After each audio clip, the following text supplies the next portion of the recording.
Student, myself R.K. Gupta. Today I am going to discuss about the vector addition. इस video में हम लोग देखेंगे कि जो वेक्टर क्वांटिटी होती है उनको कैसे ऐड किया जाता है। तो वेक्टर जो क्वांटिटी होती है उनका जो एडिशन होता है, सब्ट्रैक्शन होता है, मल्टीप्लिकेशन होता है, उसको कुछ पर्टिकुलर लाज होते हैं और उन लाज को हम क्या करते हैं, फॉलो करते हैं। तो वेक्टर एडिशन के लिए हम क्या देखेंगे, नंबर 1 देखेंगे ट्रायंगल लॉ, ये हमारा फर्स्ट लॉ होगा। सेकंड में हम देखेंगे पैरेललोग्राम लॉ, ये सेकंड लॉ होगा। और थर्ड वन हो जाएगा पॉलीगॉन लॉ। मीन्स वेक्टर को 2 और मोर वेक्टर्स हैं हमारे किसी प्लेन में, उनको कितने मेथड के द्वारा हम ऐड करेंगे, या तो हम ट्रायंगल रूल लॉ को फॉलो करेंगे, या हम पैरेललोग्राम लॉ को फॉलो करेंगे, या हम पॉलीगॉन लॉ को फॉलो करेंगे। यदि प्लेन में 2 वेक्टर्स हैं तो या तो उन्हें हम ट्रायंगल रूल के द्वारा ऐड कर सकते हैं, या तो उन्हें हम पैरेललोग्राम लॉ के द्वारा ऐड कर सकते हैं। लेकिन यदि प्लेन में मोर देन 2 वेक्टर्स हैं, 3 है, 4 है, 5 है, तो वहाँ फिर हम किसको करते हैं, पॉलीगॉन लॉ को क्या करते हैं, फॉलो करते हैं। अब हम देखेंगे triangle law of vector addition. Triangle law क्या होता है, हम यहाँ स्टेटमेंट देंगे और स्टेटमेंट के द्वारा हम क्या करेंगे, ट्रायंगल लॉ को समझने की कोशिश करेंगे। समझते हैं, हमारे पास this is the given vector a, हमारे पास कोई एक गिवन वेक्टर है, and second vector here this is the vector b. यहाँ सेकंड वेक्टर हमारे पास क्या है, बी है। ये ए और बी के बीच कोई एंगल क्या है, थीटा है। यहाँ ए और बी के बीच क्या है, कोई एंगल थीटा है। Means angle B is inclined by theta angle. कितने एंगल पर यह इंक्लाइंड है, थीटा एंगल पर इंक्लाइंड है। तो ए और बी को कैसे ऐड किया जाएगा, तो इसको 2 वे है। पहला मैंने बताया, या तो ट्रायंगल रूल के द्वारा हम इसको ऐड करेंगे, या तो हम इसको किसके द्वारा ऐड करेंगे, पैरेललोग्राम लॉ के द्वारा। इन दोनों को हमको क्या करना है, ऐड करना है। ऐड करने के बाद, तो ऐड करने के लिए हम क्या लेते हैं, पहला हम बता रहे हैं आपको ट्रायंगल लॉ। तो ट्रायंगल लॉ में सिंपल से हम क्या लेते हैं, ये ए के जो इक्वल वेक्टर है, यहाँ क्या हुआ, ए हो गया, वेक्टर ए हो गया, सेम वेक्टर किया। वेक्टर बी को लिखने के लिए हम जो इंक्लिनेशन है, उसी इंक्लिनेशन पे, सेम इंक्लिनेशन पे इसके वेक्टर ए के हेड पर वेक्टर बी का क्या रख देते हैं, टेल रख देते हैं। क्या रख देते हैं, टेल रखते हैं। And this is the vector B और वेक्टर बी, ये दोनों क्या है, इक्वल है। तो इस प्रकार वेक्टर ए और वेक्टर बी ये क्या हो गए, दोनों, इन दोनों पहले वेक्टर के हेड पे दूसरे वेक्टर का हम क्या रखते हैं, टेल रखते हैं। अब इनका जो रिजल्टेंट होगा, यहाँ पर एक टर्म आएगा रिजल्टेंट, वेक्टर आर से रिप्रेजेंट करेंगे। रिजल्टेंट क्या होता है, जो वेक्टर ए है और वेक्टर बी, जो दोनों एक साथ यदि कंबाइंड कर दे तो दोनों का क्या इफेक्ट होगा, वह टोटल इफेक्ट किसके द्वारा रिप्रेजेंट किया जाएगा, वेक्टर आर के द्वारा रिप्रेजेंट किया जाएगा। तो वेक्टर जो आर होगा, वेक्टर ए और वेक्टर बी का क्या कहलाएगा, रिजल्टेंट कहलाएगा। तो इसको हम समझेंगे, क्या करेंगे, यदि हम रिजल्टेंट फाइंड आउट करना चाहते हैं तो जो रिजल्टेंट होगा वह क्या होगा, वेक्टर ए प्लस वेक्टर बी होगा। कैसे होगा, पहले हम ट्रायंगल लेते हैं। Let this is the triangle ABC. ये हमारे पास कोई एक ट्रायंगल एबीसी है।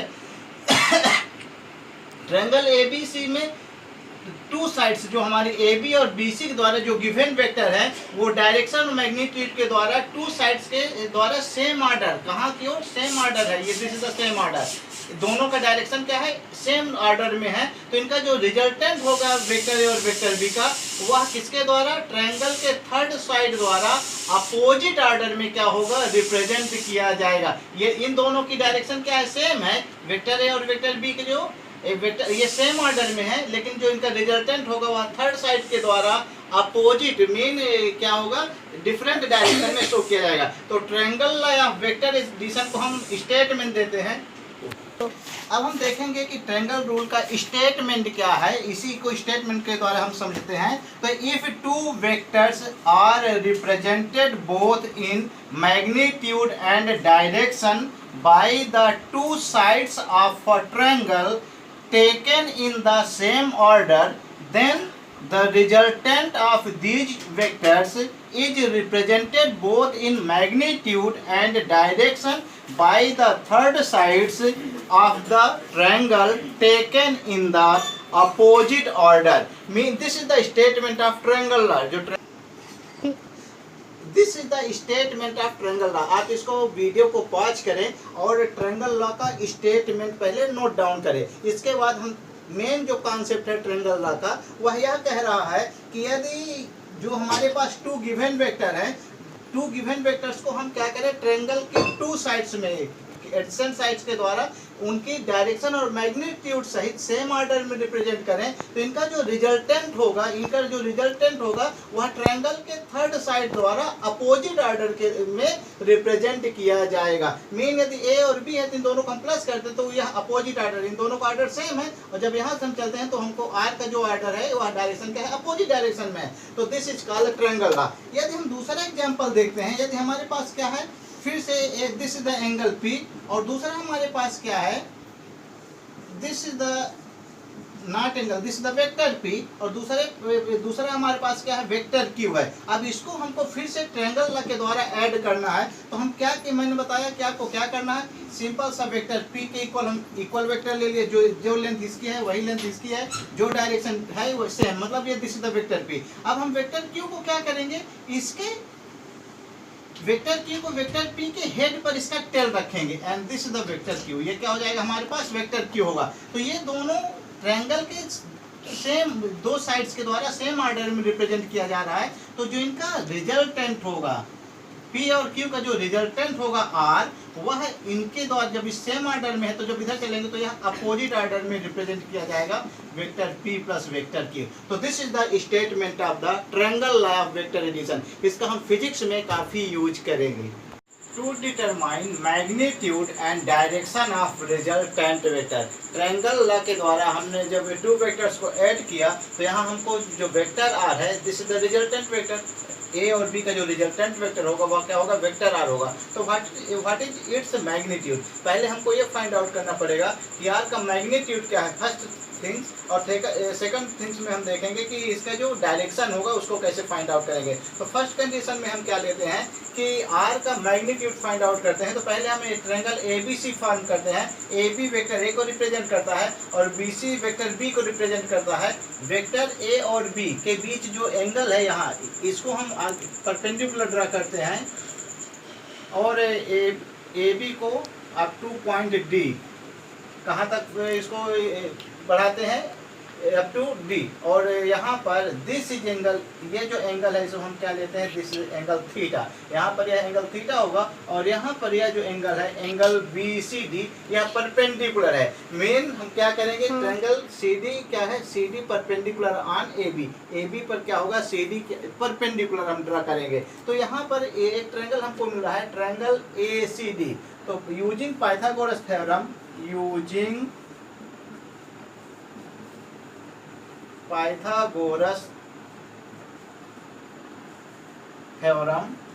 यहाँ जो पाइथागोरस थ्योरम है किस ट्रायंगल में, इन right angle triangle ACD। Right angle triangle क्या है, ACD। राइट एंगल ट्रायंगल में हम कौन सा यूज करते हैं, पाइथागोरस थ्योरम यूज करते हैं। तो यहाँ हम पाइथागोरस थ्योरम का जानते हैं कि जो हाइपोटेन्यूज स्क्वायर होता है वह किसके इक्वल होता है, परपेंडिकुलर स्क्वायर और प्लस बेस स्क्वायर के इक्वल होता है। तो यहाँ जो हाइपोटेन्यूज है वह क्या है, AC square equal to CD, यहाँ पर CD हमारा क्या है, this is the perpendicular square, plus AD क्या है हमारा, दिस इज द बेस, यहाँ क्या होगा, यहाँ बेस होगा। Further this can be written as AC square equal to CD square plus AD को हम क्या लिख सकते हैं, AD can be written AB plus BD, this is the AB plus BD and this become whole square. In right triangle BDC, ये हम यहाँ कौन सा ट्रायंगल लेते हैं, BDC लेते हैं। This is the right in triangle BDC sign theta, this is the sine theta हमको पता है परपेंडिकुलर अपॉन हाइपोटेन्यूज। तो परपेंडिकुलर यहाँ क्या है, CD है, और हाइपोटेन्यूज क्या है यहाँ, वेक्टर B, तो इसको हम मॉड B ले लेते हैं। This is the mod B। CD can be written as CD mod of B and sine theta.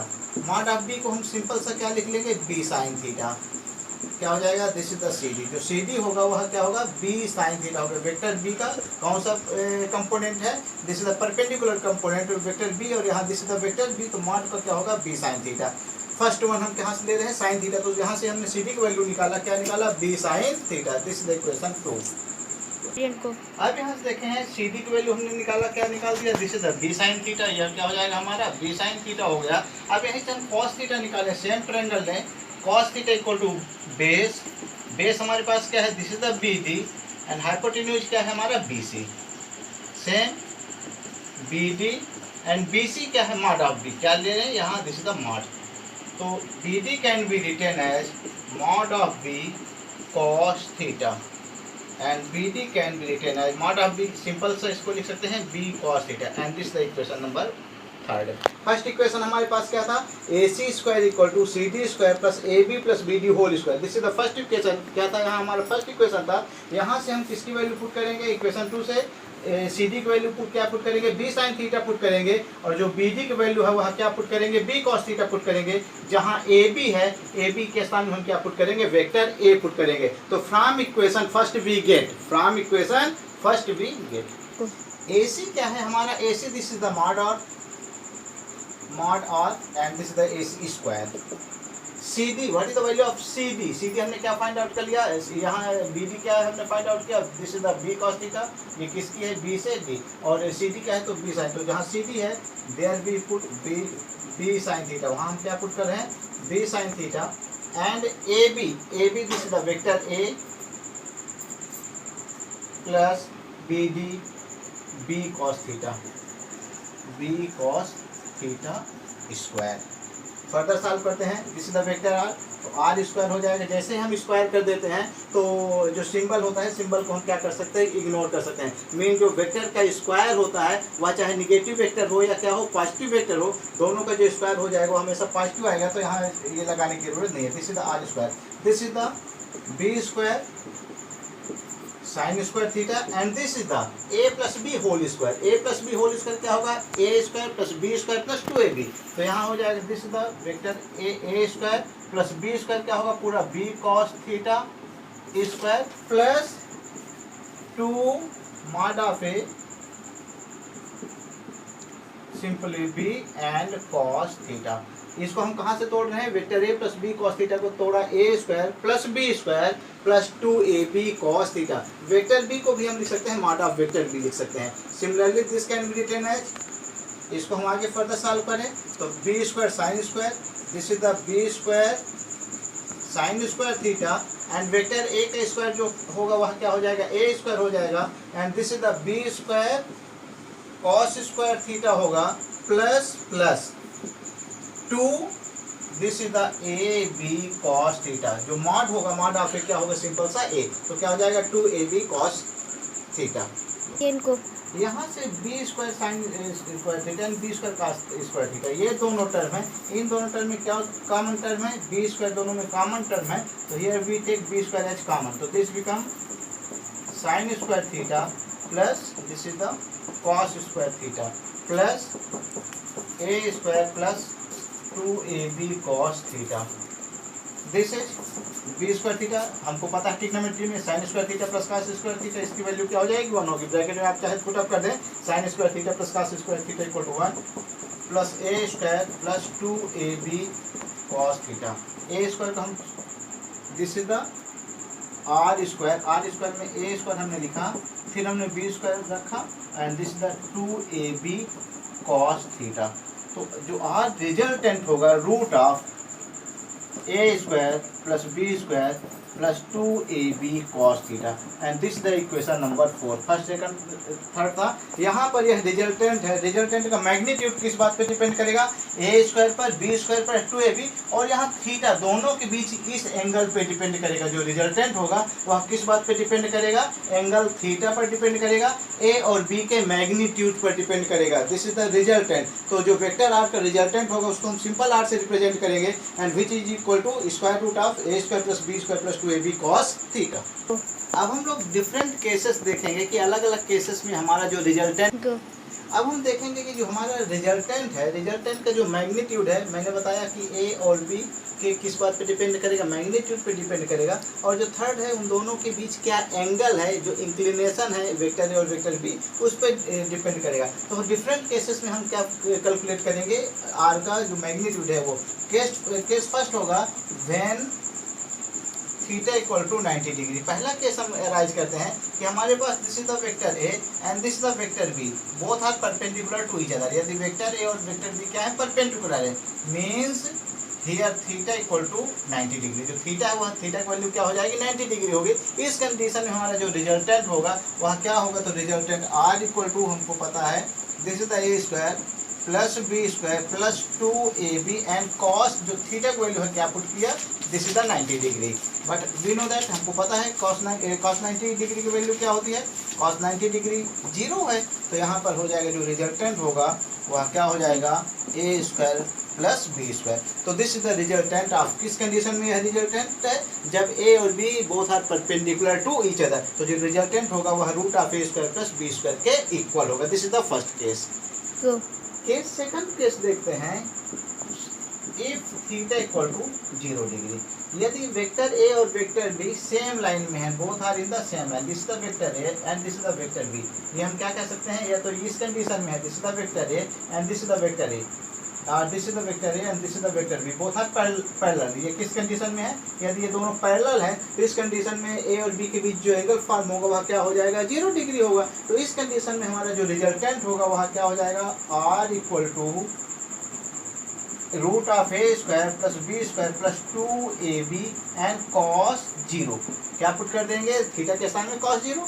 हमको पता है कॉस 0 की वैल्यू क्या होती है, कॉस 0 की वैल्यू 1 होती है। तो ये जो आर होगा वह क्या हो जाएगा, root of A square plus B square plus 2ab। Cos 0 की वैल्यू क्या हो गई, 1 हो गई। And this is the R equal to A plus B whole square, A plus B whole square. ये जो आर होगा वह क्या हो जाएगा, ए प्लस बी के इक्वल होगा। मीन्स जो जब वेक्टर ए और वेक्टर बी दोनों क्या रहेंगे, पैरेलल रहेंगे, तो इनका जो रिजल्टेंट होगा वह सेम डायरेक्शन में होगा और वह किसके इक्वल होगा, वेक्टर ए प्लस वेक्टर बी के इक्वल होगा। This is the resultant of vector ए और वेक्टर बी। किस कंडीशन में है, जब दोनों क्या है, एक दूसरे के पैरेलल है। पैरेलल कंडीशन में क्या होंगे, दोनों ऐड हो जाएंगे सेम डायरेक्शन में, दोनों का जो रिजल्टेंट है दोनों को प्लस के क्या होगा, इक्वल होगा। And this is their magnitude.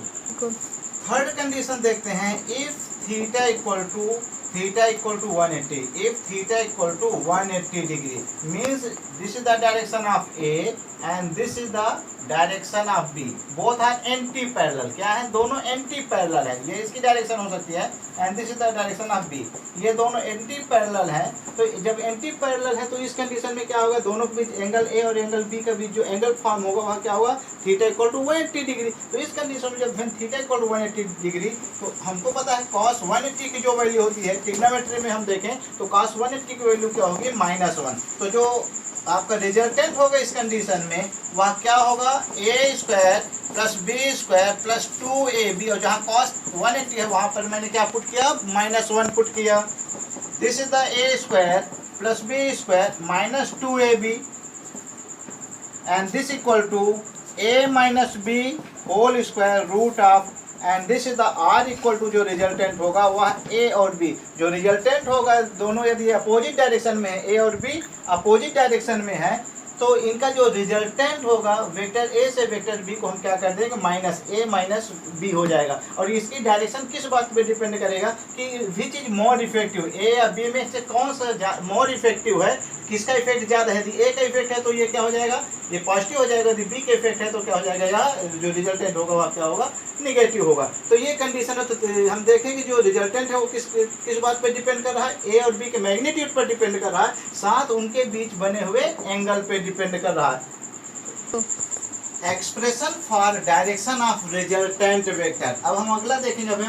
अभी हमने क्या देखा कि जो मैग्नीट्यूड है रिजल्टेंट वेक्टर, हमारे पास this is the resultant vector, इसको हम रिजल्टेंट वेक्टर आर कहते हैं, क्योंकि जो रिजल्टेंट वेक्टर है यह भी एक वेक्टर क्वांटिटी है। तो इस वेक्टर क्वांटिटी में क्या होगा, मैग्नीट्यूड होगा और साथ में क्या होगा, डायरेक्शन होगा। तो हमने क्या देखा कि इसका जो मैग्नीट्यूड होता है वह square root of A square plus B square plus 2ab cos theta होता है। अब यहाँ से इसकी डायरेक्शन फाइंड आउट करना है, तो हमको डायरेक्शन फाइंड आउट करना, किसका डायरेक्शन फाइंड आउट करना है, रिजल्टेंट आर का। तो हम ये देखते हैं कि यहाँ पर जो ये एंगल फॉर्म हो रहा है वह क्या है, अल्फा ले लेते हैं। जो एंगल फॉर्म हो रहा है अल्फा, और यदि हम यहाँ से ए बी के साथ tan अल्फा को हम कैलकुलेट कर लें तो जो tan अल्फा होगा वह क्या हो जाएगा, हमारा डायरेक्शन को शो करेगा। तो हम फिर से पता है हमारा ये क्या है, सी डी हमने कैलकुलेट किया बी साइन थीटा है, बी डी हमने कैलकुलेट किया बी कॉस थीटा है, this is the A B क्या है वेक्टर ए है और बी सी क्या है वेक्टर बी है। तो हम यहाँ से क्या लेते हैं, in triangle, in right angle triangle A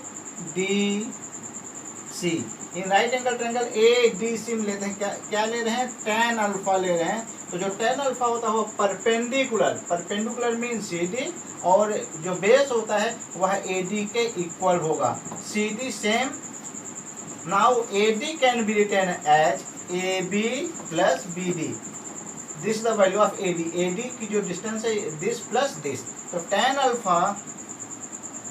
alpha equal to जो सी डी की वैल्यू है, C D can be written B sine theta, या क्या हो जाएगा बी साइन थीटा होगा, और ए बी का जो मैग्नीट्यूड होगा, this is the magnitude, A B का जो मैग्नीट्यूड होगा वह ए होगा, एंड बी डी क्या हमने पुट किया, B cos theta, B cos theta. तो यहाँ से हम क्या निकालें, यदि अल्फा निकालें तो अल्फा इधर इन्वर्स होगा, तो दिस के रिटन है tan inverse B sine theta divided by A plus B cos theta, and this is the resultant. ये क्या होगा हमारा, यहाँ जो रिजल्टेंट है उसका डायरेक्शन का यह क्या हो जाएगा, एक्सप्रेशन होगा। या तो हम tan alpha equal to B sine theta, this is the first equation कर लें, and this is the second equation. तो हम जनरली हम यहाँ से सॉल्व करेंगे tan alpha equal to B sine theta upon A plus B cos theta, या इसी को हम लिख सकते हैं अल्फा इक्वल टू, तो tan इधर जाके क्या बनेगा, tan इनवर्स बनेगा। तो यहाँ से हम देखेंगे जो tan अल्फा है वह किस बात पर डिपेंड कर रहा है, ए और बी की वैल्यू पर डिपेंड कर रहा है, और साथ साथ कहाँ किस बात पर डिपेंड कर रहा है, दोनों के बीच के एंगल थीटा पर डिपेंड कर रहा है। तो जिस प्रकार हमने मैग्नीट्यूड कैलकुलेट किया 3 कंडीशन में, फर्स्ट कंडीशन, सेकंड कंडीशन और थर्ड कंडीशन में, तो यहाँ पर हम थीटा की वैल्यू 0 लेंगे, थीटा की वैल्यू 90 डिग्री लेंगे, और थीटा की वैल्यू 180 लेकर के हम इसके डायरेक्शन को भी क्या करेंगे, डिफाइन करने की कोशिश करेंगे।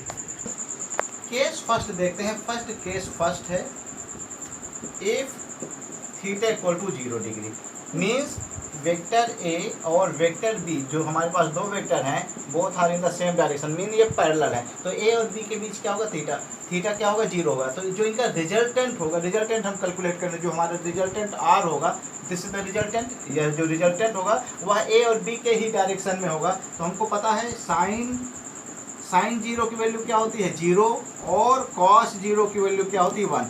From equation